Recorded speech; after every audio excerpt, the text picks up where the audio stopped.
I'm Ken Ellett, author of Ministry, Mind, and Heart, and these are Rumors of Another World. Exalt his holy name. His name I praise forever, forever and again.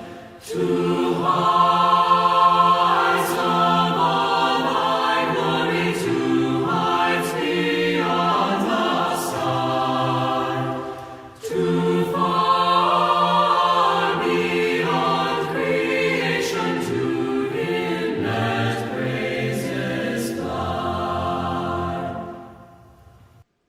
Athena was not her real name, but it would have suited her. As I leaned over to help her with an essay in our high school English class, I tried to disguise how delirious the scent of her perfume made me.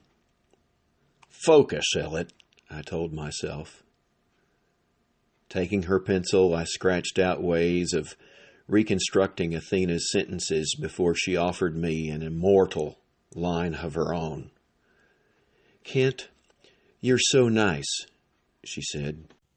A more confident man would have returned the compliment or actually asked if nice would get him a date. Instead, I remember wondering why I was so terrified of the things that I wanted most. Our desires frighten us for many reasons.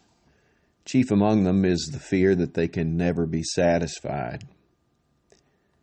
Even as a teen, I knew Athena was not the intoxicating goddess for which my heart was pounding. Even back then, I sensed what Evelyn Waugh knows. Our crushes are merely hints and symbols of a kind of love that often eludes us. We want to be known deeply as well as to be the source of someone else's delight. We want to share freely, deeply, and yet find in another person a source of continual discovery. Such thirst is infinite. Real spouses are not. So we may grow frustrated with our romantic desire because even at the absolute best, marriages and relationships fall short of these transcendent aspirations. But does that mean that our inner romantic is just a liar?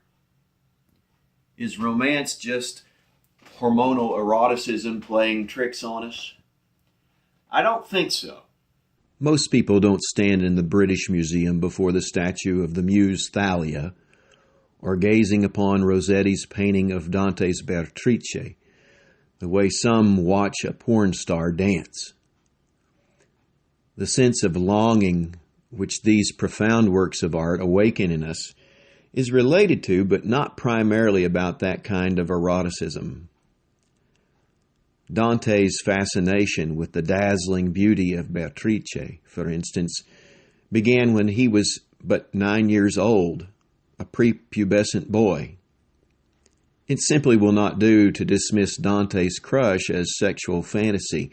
Even Rossetti, whose rendering of Beatrice is perhaps subject to the criticism of being too sensual, is on to something much more than mere biochemistry. The Apostle Paul describes the ideal union between husband and wife before he surprises us by saying, "I'm talking about Christ and the church." Our longing for intimacy, which we feel in the presence of beauty, Paul says, can really be fulfilled by a palpable union with the divine.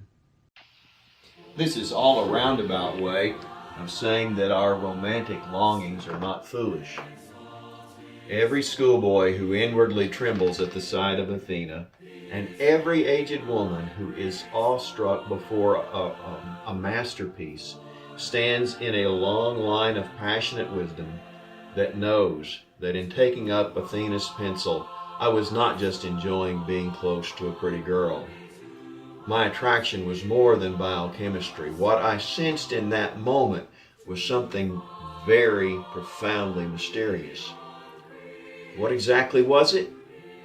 I can't say, my words fail, but I do know that that special something in a wondrous work of art still makes my heart ache for another world.